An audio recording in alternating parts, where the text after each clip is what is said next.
Hi, I'm Dan. I have been an avid hiker for about 15, maybe 20 years or so, and also done a little bit of climbing in the Pacific Northwest, some of our volcanoes, and a couple of peaks in the North Cascades. And in February, I came down with both a Morton's neuroma and capsulitis, which is inflammation of the joint between the second toe and the second metatarsal. I came down with that a couple of weeks before planning to go on the O Trek, which is a 90-mile trek in Patagonia, and had to come up with some solutions that allowed me to do that trek. And since then, I've been experimenting with boots, insoles, and a number of techniques. And at first, the idea of dealing with the chronic pain of capsulitis and Morton's neuroma was somewhat daunting, and I feared that it would cause me to have to give up hiking and climbing because I was struggling to find ways to do it without pain. But in the last several months or so, I've made some headway and made some progress in being able to do some hiking and climbing without pain, although not entirely pain-free. But I want to show you some of the things that I've found that have worked for me and could potentially be solutions for other people. I want to emphasize that I'm not giving medical advice. I'm simply talking about some of the things that I've done and tried, and some of the things that have worked for me and not worked for me. But, if you're looking for medical advice, you should see a medical provider or a podiatrist. I did see a podiatrist and got some useful information. Some of it, though, is just stuff that I've experimented with on my own and gotten good solutions. So I'll talk about footwear, insoles, techniques, maybe a few other things come to mind. But here we go. I'm going to start by going through some of my boots, starting with this one here. This is a little bigger and beefier of a boot than most people will wear for hiking. This is a mountaineering boot, and specifically this is called a B3 boot that's compatible with a semi-automatic or automatic crampon. The thing about this boot that I found useful, and I wore this on Mount Hood earlier this year, is the sole is very, very stiff. And the stiffness of the sole means that your foot doesn't flex when you're walking. And if your foot doesn't flex while you're walking, there's less opportunity for that metatarsal joint to impact with the bottom of your shoe when you take your steps. So I found that the very stiff sole has been advantageous in helping to manage flare-ups of the neuroma and the capsulitis. Other things about these boots that I found helpful is this orange tab here is a lace lock. And you snap it down and it holds the lace securely in place.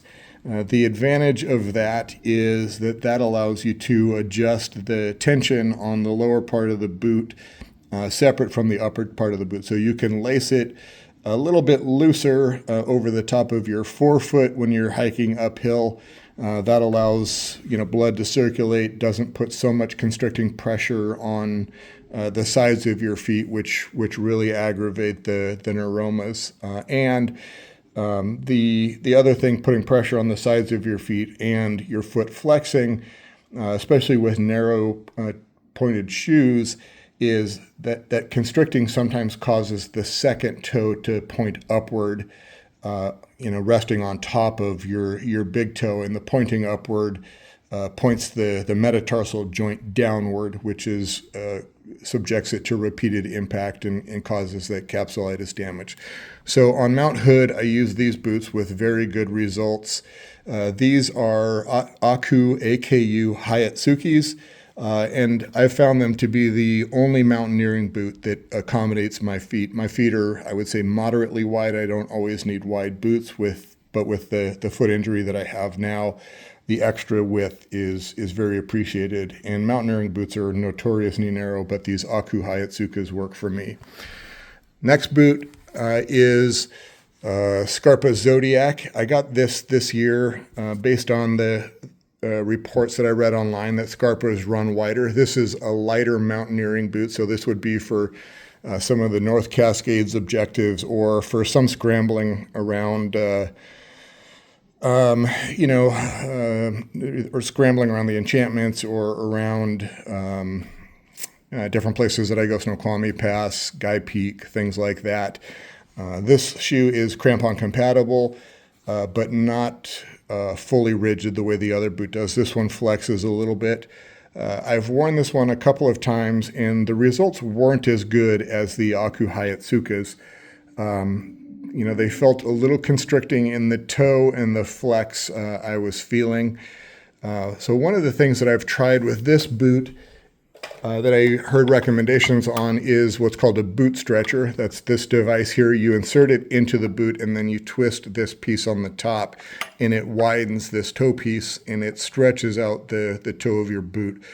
So I've had this in the boot for the last couple of weeks or so, and you can see from the toe shape of the boot, it does seem like it has expanded it and created a bit of room.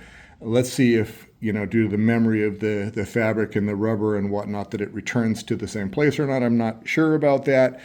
I've heard some people say that the boot stretchers don't work as well on like fabric shoes like that one is versus leather. The leather tends to be a little bit more stretchable and maintains itself in the stretched position. But it's something that was worth a shot for me. Other thing boot-wise is this. So this is the boot that I wore on the O-Trek 3 weeks to a month after getting diagnosed with the Morton's Neuroma and the Capsulitis. This boot was recommended to me by my podiatrist. This is a Hoka Kaha GTX, so it's a Gore-Tex boot, waterproof. The thing about this boot isn't that it has a stiff sole, it's that it has a rockered sole. And so rather than using a stiff sole to prevent your forefoot from bending and leading to impact on your metatarsal, this boot has a rockered sole that rolls along the ground as you're taking your strides, and that decreases the amount of bending that your foot does and the amount of foot strikes to your metatarsal joint that it subjects your foot to. This boot is also wide enough to accommodate my feet. I sized up on this half a size at my podiatrist's recommendation. I'm normally a 10.5. I went with an 11. I assumed when I was doing that I would experience some sliding around in the boot, sliding forward and stuff like that. I didn't notice anything like that at all. I have enough room to wiggle my toes, which I previously in 10.5 didn't have. But like this boot kind of makes me think that I've been buying my boots a little bit too small all along. Having the extra movement to be able to stretch my toes and stuff like that has been a big advantage for me. I'll talk about that again in a moment. The other things that have been helpful to me are insoles. So this insole, as you can see, has a small bump, or maybe you can't see it, but it's got a small bump called a metatarsal pad. And this distributes the load on your foot throughout your metatarsal, so less of it is the load is being placed on your metatarsal joints. The metatarsal bump on this sole, if you can see it there, is somewhat moderate, I would say, or modest, and I found that by itself hasn't been enough. You can see the depression in the undersole where that metatarsal bump is. Immediately before going on the O-Trek, like I said, I came down with these conditions just weeks before and wasn't sure I was going to be able to do it. I tried a number of different insoles, and what worked for me actually was making my own insole. And what I did is I cut out the insole underneath the joints that was causing me so much pain. Put a little bit of additional padding there to protect myself from impact on that joint. And then I bought from the company is called Sidis, S-I-D-I-S, I think, a metatarsal pad, which is bigger than the metatarsal bump in the other soles. And then just placed it appropriately on my foot. Sometimes these metatarsal bumps, as you buy them, on insoles just aren't shaped perfectly for your foot. So doing it this way may look somewhat crude, but it allows you to kind of tailor it to your specific anatomy, and that's something that worked really well for me. Other things that I've done during hiking is a couple of things. Anytime that I'm descending, and descending usually is the time that's most problematic because your foot is consistently impacting walking downhill on that metatarsal joint.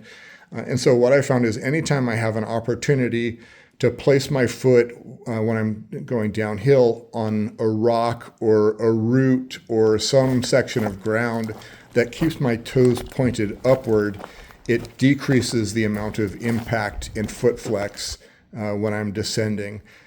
Other things that I've done when I'm descending is sidestepping downhill when I start to feel like I'm experiencing some pain. The time that I did have a flare-up on the O-Trek was going up over John Gardner Pass, and there was no problem at all going up over John Gardner Pass, but descending the John Gardner Pass, which is a relatively longish day. I think we ended up doing 13 miles or so that day. Descending it is a pretty long and steep descent, and my capsulitis really flared up. It was super painful. But what I found is when it was flaring up like that, if I walked backwards downhill, and I'm not recommending this for anybody because of safety reasons, but for me, walking backwards downhill allowed my capsulitis a bit of a reprieve, and the intense pain kind of subsided. It seems like with my capsulitis and my Morton's neuroma, it gets aggravated and it's really angry for a period of time. But if I, take a moment, use good technique where I'm keeping my toes pointed upwards, and even sometimes taking my boots off and my socks off just to let my feet expand, that really helps. The other thing that really helps is periodically when I'm hiking, if I'm starting to notice a flare-up, I stop, I take my boot off, and I stick my fingers in between my toes and just work my toes around like that.